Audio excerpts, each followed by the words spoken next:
So I just finished watching this documentary on HBO about this sex cult called NXIVM, and is the leader Keith Raniere, and how these people that were thought that they were part of a self-help organization to help them to find joy, like ended up in this sex cult.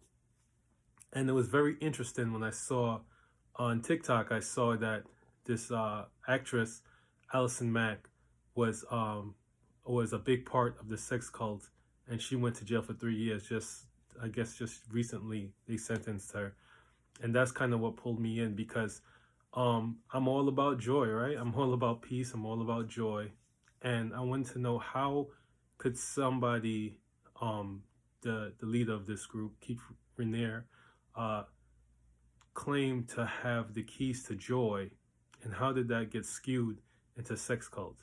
So I really was really interested in that, and so as I started watching it, The Vow on HBO, I started to see that the people that came in were very good people, especially the ones that actually ended up like taking them down, are very good people. And The Vow, the one of the lead people to take things down was this guy who directed What the Bleep. So, and that's one of my favorite little documentaries. And so there was a lot of successful people. There was successful actresses, successful director, successful. There was somebody from a royal family. There's all these successful people that was part of this group, and they were good people. So how is it that they got, mixed up into this entire thing? And as I'm watching it, and I start to see, because in the beginning, before it becomes a high control group, in the beginning levels of this multi-level marketing and self-help group, it's there was a lot of good happening, and people are really being helped, and overcoming things, and they're seeing the power of their mind, and they're seeing what they can do. I think they were using like NLP and stuff like that. So, but as you go higher and higher, it became more deceptive and more like coercion and stuff like that. And but what you can see, what I see clearly, because there was a part in the documentary in The Vow where I think his name is Kevin, the director of What the Bleep, and his wife, they were saying that somebody said, that you guys must be very trusting, and that's why, you fell for this cult. And they said, yeah, we're not trusting anymore. We're not very trusting anymore. And that's not the problem. As I see it, the problem is not being trusting. The problem is not trusting yourself. Time and time again, you see these people in the documentary not listening to what's going on in here in their heart, what's going on in their gut, telling them that this is wrong.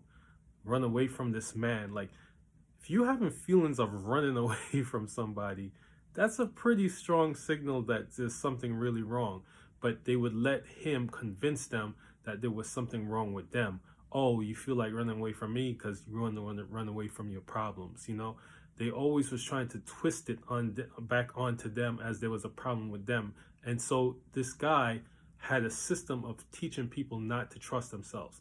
They didn't trust themselves before, and now he made it even greater not to trust themselves and their own intuition. Trust my program over your intuition. Trust me over your intuition. And intuition was one of the first things I had to learn on this journey, when I surrendered myself to God, the universe, to life, and I was like, show me what it is that you want me to do. I'm testing you out. Let's see what this is all about. One of the first lessons that came to me was intuition, because this is what I believe how you communicate with the divine, with God, with your higher self, how you get your guidance is through intuition. And so one of the first books I was led to was Practical Intuition from Laura Day. And that helped me a lot. And then after that, just listening to it and learning how to discern between wishful thinking, fear, intuition, and all the other voices and feelings that's going on within you. And the best way I can describe intuition is like a knowing. So let's say you lost your keys, you're looking for your keys, and you're like, oh, maybe it's over here. You look over there. It's not. Maybe it's over there. Maybe, oh, I think I know where it's over there. But then you have that one thing. You're like, I know where it is. And you know before you even get there. You already know. You're like, all those other things were like, oh, maybe it's over here. All those other things was like, maybe it's over here. Maybe it's over here. But all of a sudden you have this knowing. And then you go there and it's exactly where you knew it was. That's intuition. Intuition is a knowing. Intuition is not guessing or kind of feeling. Intuition is a knowing. The problem is that you can have this knowing and then you can push it away immediately, you know, because of doubts or fears or somebody else outside of you. So intuition is something that's very valuable and something that everybody needs to develop and understand how to hear their intuition, how to connect with their intuition, and how to receive intuitive messages. My intuition is so crazy. My intuition is so amazing. I get messages from the smallest thing, like I'm watching a show with my son the other day, and I knew exactly what was going to happen before it happened. And it was like a major twist, you know, but I knew it.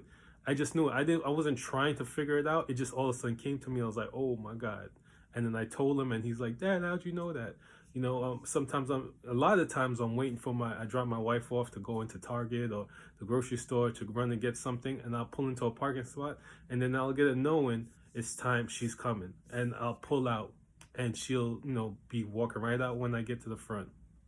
And then sometimes, you know, I get intuitive messages, and then I don't listen to them, and then I do something, and then I see, oh my God, my intuition was trying to tell me this the whole time.